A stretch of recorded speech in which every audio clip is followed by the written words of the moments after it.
Hi, I'm Robert Green. Welcome to Burnaby Connect. Here I have a very special guest, Mr. Beech.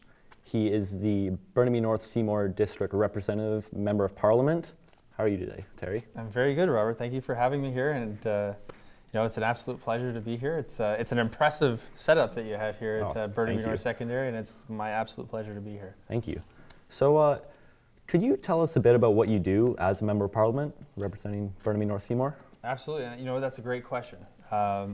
Even though I campaigned for office for 18 months, you're never really sure the full scope of the job till you actually get there. And yeah, I bet. Being elected as a Member of Parliament is kind of showing up for high school and then taking tests on your first day, right? You kind of learn by doing. And so it took about 4 months before you even really understand what all the different jobs are. So as a Member of Parliament, obviously my first number one job is to represent the people of Burnaby North-Seymour. And so this is a new riding. It's everything in Burnaby north of Lougheed Highway, everything in North Vancouver east of Lynn Creek. Wow. And it's a beautiful riding. We go everywhere from the ocean up to Seymour Mountain. And so job number one is to be a strong voice for the community. Justin Trudeau, the Liberal Party, campaigned really hard in the last election, knocking on millions of doors with the one message being, we want to make sure that we are our community's voice in Ottawa and not necessarily the other way around. So that's job one. Beyond that, you wear a number of hats depending on portfolios that you're attached to or things that you care about. I mean, one thing about politics is it's a very entrepreneurial position, and that's it's favorable to me because of my past experiences as an entrepreneur. Yeah, absolutely.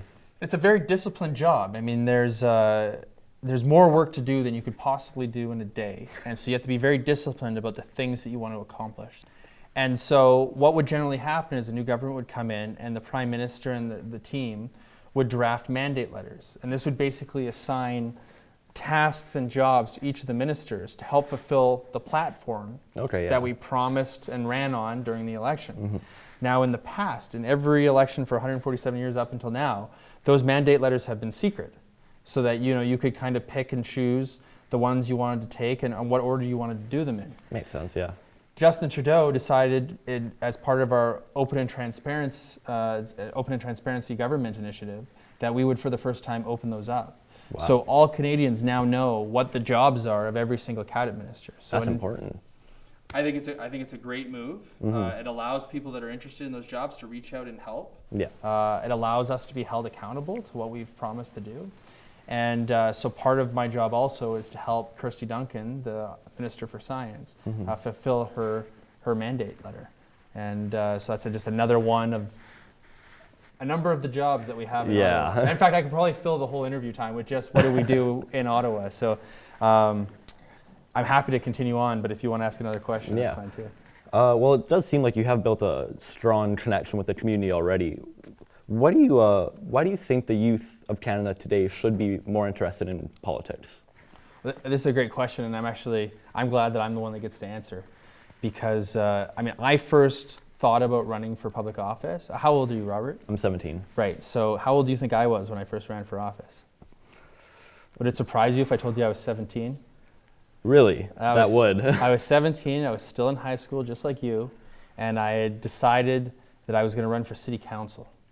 And I was on the debate team at my local high school at the time. And my debate coach had gotten ill and had to take a year off. And so I'd been coaching the debate team, and I'd use city council agendas for training, because you get them 2 weeks in advance. They got lots of great issues in them. Yeah, I bet. We'd go off and do the research on the individual issues, and then we could watch the debate actually unfold on TV. And often, our little high school debate group were disappointed by the quality of the debate that was on TV. And then at the same time, there was an 18-year-old mayor that was elected to the state of New York. And that started getting my wheels turning. I was like, I wonder how old you have to be to run and the like. And sure enough, I was going to turn 18 before the next election. And so I went and talked to my law teacher at the time. I said, I think I'm going to run for city council. And he thought it was a great idea and really encouraged me. Yeah. And so I went out and knocked on doors and asked people if they would vote for me. I ran against 27 other candidates and was lucky enough. I was elected as the youngest politician, That's impressive. official to ever be elected in Canada. Good for you. And it turned out to be, I've had a lot of interesting jobs and careers and started my own businesses and the like, but those 3 years on council were some of the most fulfilling work that I've ever done. Oh, I bet. And so I was always kind of looking for an opportunity to get back into politics. And, but I didn't want to do it as a job. I wanted to do it as a service. And in order to do that, I had to make sure I had a good, decent, reasonable financial means for my family. So I did business for the last 15 years. And then after I married my wife, Ravi, we started talking about it again. And then in 2013, we started looking at it. And when I started running my campaign, I didn't overlook my experience. And my experience was that I, as a 17-year-old, had run for office. My entire campaign team were high school students at the time. Wow. And I understand young people empowered with access to all the information that they would ever need, thanks to the internet and the like, are actually quite valuable and not only deserve to have a voice, but need to be involved because it's their future that's being affected on it. Yeah, absolutely. And so I went, they asked me to talk to young liberal organizations, to the universities and the high schools, and we reached out to everyone, including Burnaby North. Like we did last year, I don't know if you remember, we did a bunch of lunchtime announcements asking people to come out. I do remember that, yeah. And we really tried to get young people in this riding involved because I thought it was important. Next generation are going to inherit a bunch of problems and a bunch of opportunities. And I think the sooner and the faster that we can engage young people, we encourage more people to be engaged, to be good citizens, the better off that we'll all be. And voting is one aspect of that. Totally. What are some ways that the youth of the lower mainland of Greater Vancouver and Burnaby, what are some ways they can get involved in politics? Oh, I mean, there's a large number. I mean, there's lots of opportunities to volunteer, either for a member of parliament or a MLA or a city councillor. So there's lots of great ways to be involved. I think more often than not, young people don't understand how powerful your position of life right now is. You're at a position where everybody wants you to succeed, and more doors are open to you than will probably ever be open in the future. Yeah. I had my first business wasn't really a business; it was a non-profit society, which is still up and running. It's called Twinborough Local Leaders, and we tell a story about somebody that wanted to be an astronaut, and just giving them the motivation to contact NASA and be like, is there anything I'll get coffee. I just want to be involved with the organization. Yeah. And actually having them open the doors and then just being blown away that was an opportunity that was available. And more often than not, if people figure out what they want to do, at least it's been my experience, there's an unlimited number of people and resources that want other individuals to be successful. It's just a matter of asking for help. So if there are people that are watching this that want to be involved politically, I would invite them to contact my office. We have a great team there. Or to contact other offices for other MPs. In Burnaby, we have Kennedy Stewart and Peter Julian. Yeah. They're both NDP MPs. They've been representatives for a while now. I'm sure they'd have volunteer opportunities as well. Totally. And of course, we have 5 MLAs in this, attached to this riding. I'm sure they would appreciate help as well. So there's lots of opportunities to volunteer, to get involved. And even if you don't want to do directly work for a politician, there's a lot of political work. Oh yeah, that can take place. Volunteering, and I know a couple of my friends, they volunteered for the election last fall, helping count the ballots and everything. Certainly, and there's a number of organizations that are, if you have an issue that is very, that you feel is very important, that you could go work on those issues, and there's all kinds of great organizations doing all kinds of great work. There's a few groups of people that were very wanted to help out the Syrian refugees as they're coming over. There's a group actually in North Vancouver that not only volunteered here, but flew to Lesbos. Wow. And were pulling refugees literally out of the water. That's amazing. And clothing them and feeding them. It's unbelievable, the people that we have and the volunteer opportunities that we have just right here at home. So I would encourage every young person to think about seriously what they want to do, what they want to be involved with, and just start reaching out and asking questions and opening doors. Absolutely. Now, part of the Liberal government's platform going into the election was talking about they wanted to initiate a new plan for post-secondary tuitions. What kind of plans does the government have for post-secondary tuitions, including First Nation students? Well, first of all, let me start by saying that making sure that access to education is provided to every single Canadian, whether you're Indigenous or not, is a huge priority.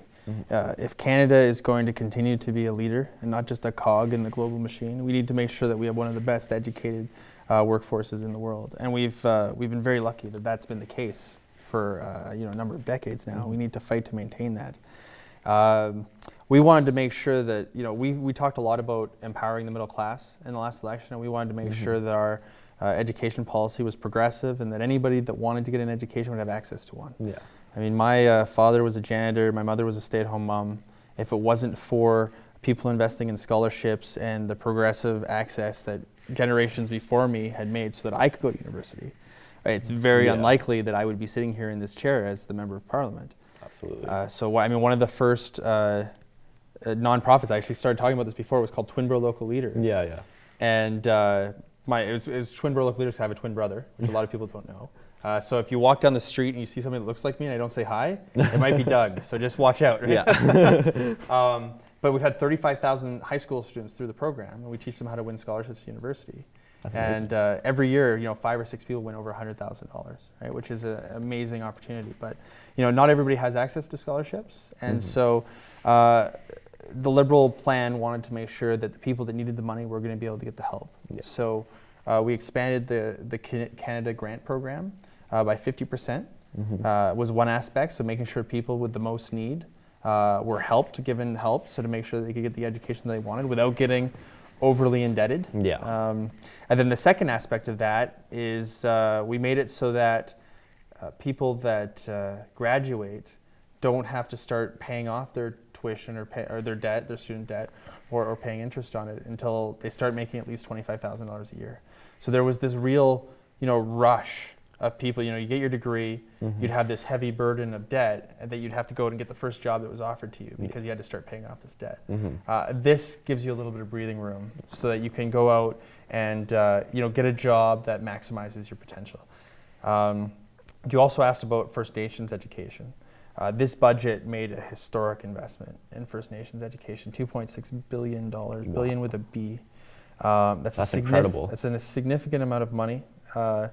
There is a belief within the Liberal Party, within the caucus, and I think amongst Canadians, that we are currently failing our Indigenous populations. This is a black eye for Canada. First Nations are the fastest growing population in Canada. The rates of almost every level of quality of life is lower for First Nations people, whether you're talking about education, health, and a whole other measures, and that's completely unacceptable. Yeah. We are working hard every day to renew that relationship, and the long-term solution, education is going to play a big role in that. We need to make sure that we are empowering these communities, that we are protecting their culture, that we are celebrating their culture, and that we are empowering these communities to succeed for generations to come. And that is the least we can do. Education is a start. Yeah. So I know a lot of some changes happening within the education system in BC. Do you feel that the education system put in place right now is efficiently teaching kids what they need to know and preparing them for the real world? Oh, that's a great question. I gotta be careful a little bit here because we're treading onto some provincial jurisdiction. But it's not like I've been silent in education. I mean, education's been one of my priorities my whole life, between my nonprofit and whether, I taught at SFU for 7 years and taught at UBC for a year. Education is so important. Even in the last election, for the last provincial election, I mean, when I went to Christy Clark's campaign events, I would ask her about education. I think that it is up to us to empower our next generation with the best tools that they can get to succeed. So I think the fact that there's more experiential education coming into the system, I think that's good. I've certainly seen the value of that at the university level with the entrepreneurship and innovation programs that I've been advocating for. I personally think that we could use a little bit more entrepreneurship and innovation education in high school, even maybe elementary school. I also think that there needs to be a higher level of financial education. Absolutely, I agree. The decisions that affect you at a micro level, like how successful are you going to be, how well are you going to be able to take care of your family, a lot of those decisions that you make early on have compounding events. And so, I've seen stories where people get a credit card and they get themselves into credit card debt in university or even right out of high school Yeah. without quite understanding what the financial impacts are going to be. And on the other side, I've seen situations where people don't necessarily understand all the opportunities that lie in front of them because they don't necessarily understand how a mortgage works or how to get a simple loan, or then once somebody has a loan, how to manage it. So I think these are all tools, and it's incumbent on us. In fact, I'd go further than that. I think it's our moral obligation to arm this next generation, future generations, with the best tools that they can have to succeed. Yeah. We are in the midst of a huge transformation. Everybody's heard about the global economy. One of the biggest impacts of that is that we are now competing on a global business. Mm-hmm. And when I started my first technology company, we were in 142 countries in the first 6 months, which meant we were competing against other companies that were in those countries within the first 6 months. Mm-hmm. And our quality of life, our future quality of life, depends on making sure that we are raising leaders that can compete on the world stage. And we've been very successful at that in the past. We just need to make sure that we continue to involve, we continue to invest, and we continue to make sure that we have the skills that are going to be needed not just today, but 10 years from now. It's Wayne Gretzky's old saying, right? Don't go to the puck, go to where the puck's going to be. And we need to make sure we do that on education. Exactly.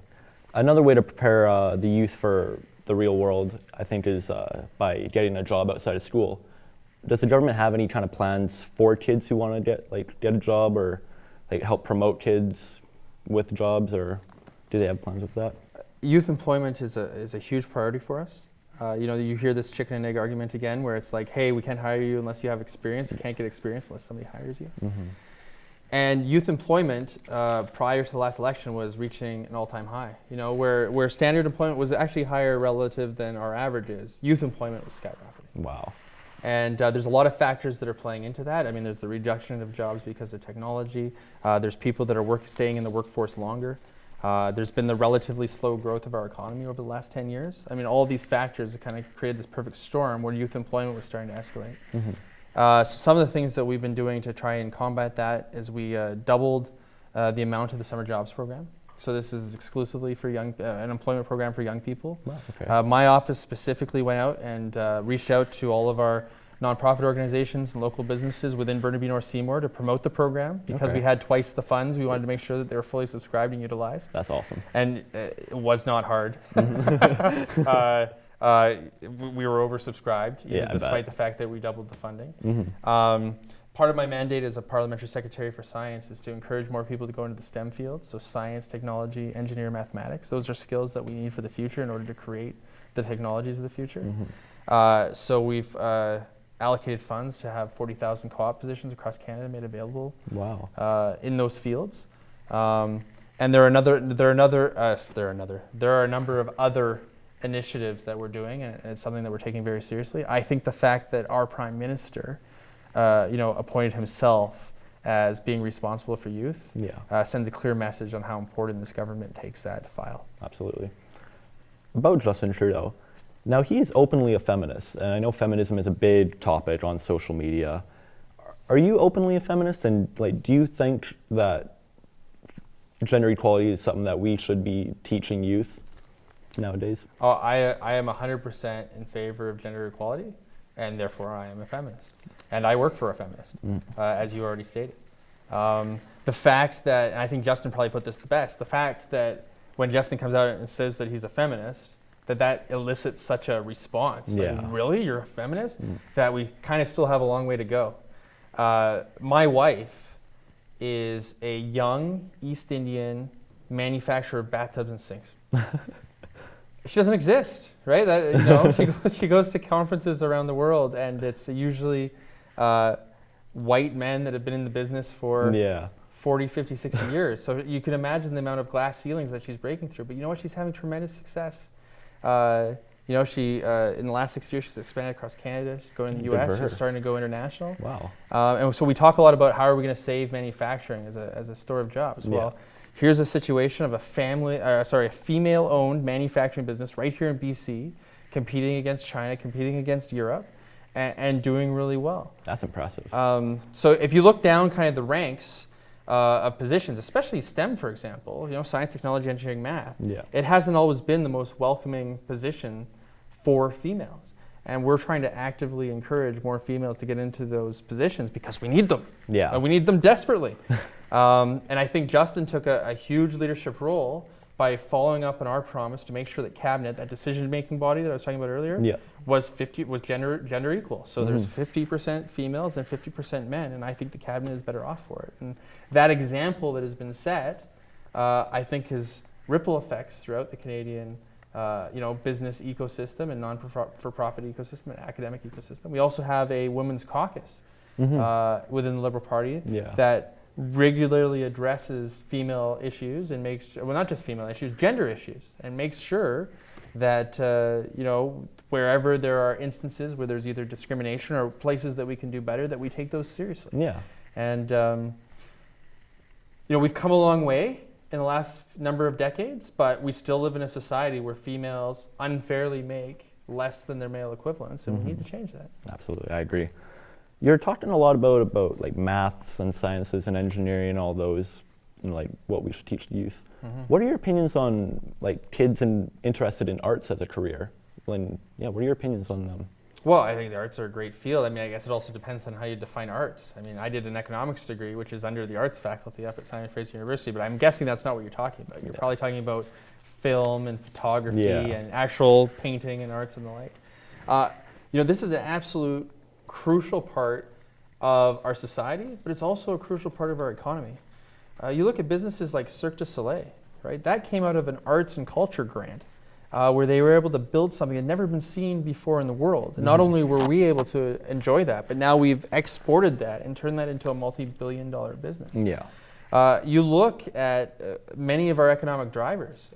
In Burnaby North-Seymour, the film industry is crucial here. We not only have studios right here in Burnaby, we not only have students training for those studios right here in Burnaby, but we have major studios in North Vancouver as well. It's a major driver in our economy.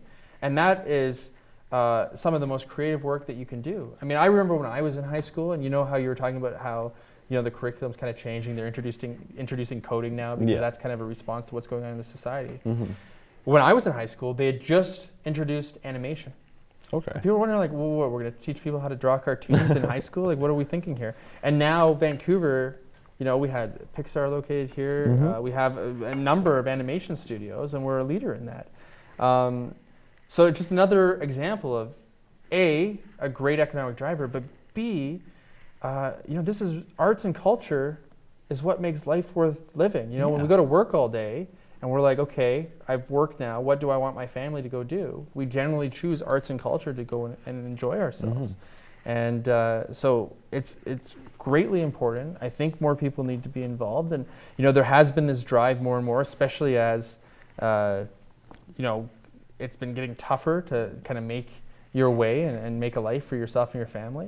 To go away from the suffering artist route, we need to make sure we continue to invest in that. And I mean, Heritage Canada has been doing some really great things in terms of advancing on some of those files, and also to bring some of those files up to the new age, right? CBC, for example, needs to be able to compete in a world that is is where they have to compete with digital media and be a part of the digital media ecosystem. And those are challenges that we're only going to be able to take on if we invest in it. Yeah. And you're talking about how like in cities like Burnaby and Vancouver, like the arts, it is a big part of like the community. Now in some communities where like it's not as big of a topic, what can the government do to like reach out to those communities who like have trouble talking to the kids about arts and like helping them go their own way? Education is one way. Access to broadband internet is another way. So, we put an unprecedented investment into expanding broadband internet into rural communities in this last budget. Because if you can't, get yourself to the cultural hubs of Canada, you should at least be able to see them or have a virtual tour. And so digital broadband access does that. I think another opportunity that's coming up, which is very exciting, is it's going to be Canada's 150th birthday. Yeah. And there is going to be, and there already is in the works, a major push to celebrate, Canada. And who are we? And what are our arts and culture and food background? And, what do we celebrate? You know, it's not just beavers and hockey, right? Where there's a lot of things that are Canadian that we might not even know are Canadian. And so this is going to be a great opportunity for us to celebrate as a nation. And it's being developed so that urban centers, small rural communities, everyone can be involved from coast to coast to coast. And I think sort of like the Olympics in 2010, it's going to be a great opportunity for Canadians to come together and celebrate what an amazing country it is that we live in, how lucky we are to be here. Yeah. And probably the other side of that is protecting what we have and making sure we work hard to pass on this great opportunity to our kids and our grandkids. Absolutely. Why do you think society and like teachers even have like kind of hold math and science and academic classes to a higher standard than say arts like drama or film, media, like those kind of classes? Why would you say that they are held to a higher standard? I feel like from my experiences and from some of my friends' experiences, it seems like teachers, they kind of just care more and put more stress on like do good in these classes, and then in like the kind of the drama and like the art classes, you know, put those kind of behind academics. I mean, math and science, one of the benefits is for a lot of those things, you have right and wrong answers. Yeah. So, you know, 2 + 2 is 4, and you know, it's easy to mark, and you know, we know 100% whether you're doing a good job or not. Yeah. But a lot of the greatest things that are accomplished in society and some of the greatest thinking that we need are strong, creative thinkers that can solve problems. I mean, that's what entrepreneurs are, right? They're strong, creative thinkers that can solve problems.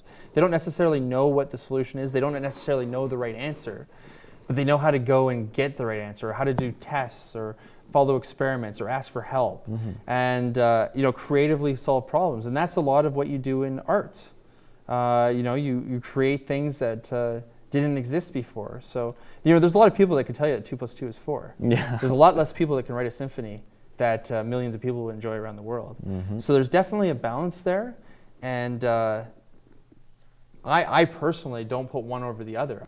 Last question. Oh, already? The future of Canada. I've got some questions for you. Oh. No, I'm kidding. The future of Canada is in the hands of the youth. What does the government want to do, and what do they want to see with the future of the children of Canada now, and like what do they want to do to achieve those goals? I think one of the things that we need to accomplish is we need to empower you to turn that question around.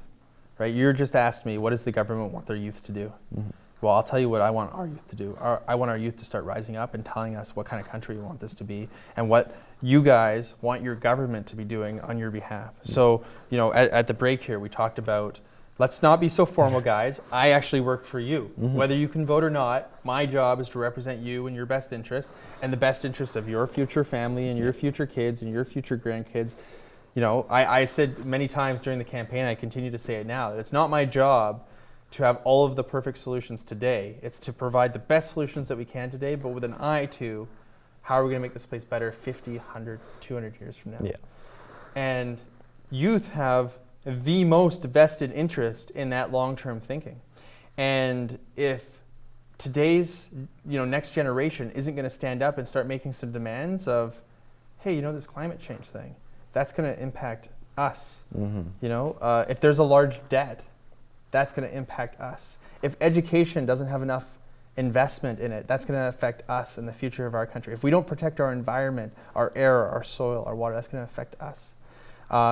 If you guys don't stand up and demand what you want from your government, then you basically default to letting another generation make those decisions for you. So there were some great statistics that I had in the last election.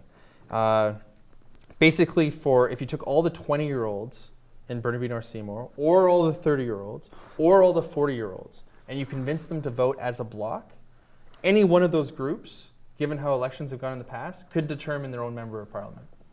Right? But because the turnout numbers are less than perfect, especially amongst young people, it just generally doesn't work that way. Now, we saw a bit of an exception in this last election. I mean, pundits for years, decades even, have told you, youth don't vote. And we chose to ignore that. And we courted the young people very, very heavily in the last election. And the numbers have most recently come out, and we've seen that young people have actually started to engage in a major way. And I think that is absolutely fantastic. And I'm doing my best and have made commitments to go to every high school and every elementary school that'll have me in the riding, We're sending out letters asking to be involved in all of your graduation ceremonies, so that I can come and talk about That's opportunities awesome. that align that are lining up for you guys in the future, and my Yeah. kind of view of how things are shaping up, so that I can be accountable to you guys. Mhm. There's a lot of great ways that we can engage. Even the mock voting that happened in the last election at the different campuses, I think that was tremendous. Yeah. And that really engaged people. I came to a debate at Alpha Secondary just down the road, and those were some of the hardest questions that I received in the entire election campaign, right? And I had 18 debates in the last Yeah. election. So I think that there's a huge role for young people, Mhm. and I think that it is incumbent upon this next generation to take the access to information that is unlike any time in history, and utilize it for their benefit, and organize and be vocal and get involved. And hey, maybe run for office. I'm hoping that my record is, the youngest person elected in Yeah. BC or Canada or whatever it is now, Mhm. is beaten sometime soon, because I want more young people to be running. Absolutely. And I think right now, if you look at the government of Canada, there's a pretty good balance. I mean, we have a lot Mhm. more young people than we had one election ago. Yeah. And we got that nice mix of people that have been there for a while and have that experience, that institutional memory. All right. Well, it seems like you and the Liberal government, they're doing wonders for Canada already, and it seems like there's a lot more to come. It's a lot of hard work left to do. Yeah. Thank you very much, Terry. It was a pleasure having you. It was an honor having you, and hope to see you again. I'm Robert Green, signing off on Burnaby Internet. Bye.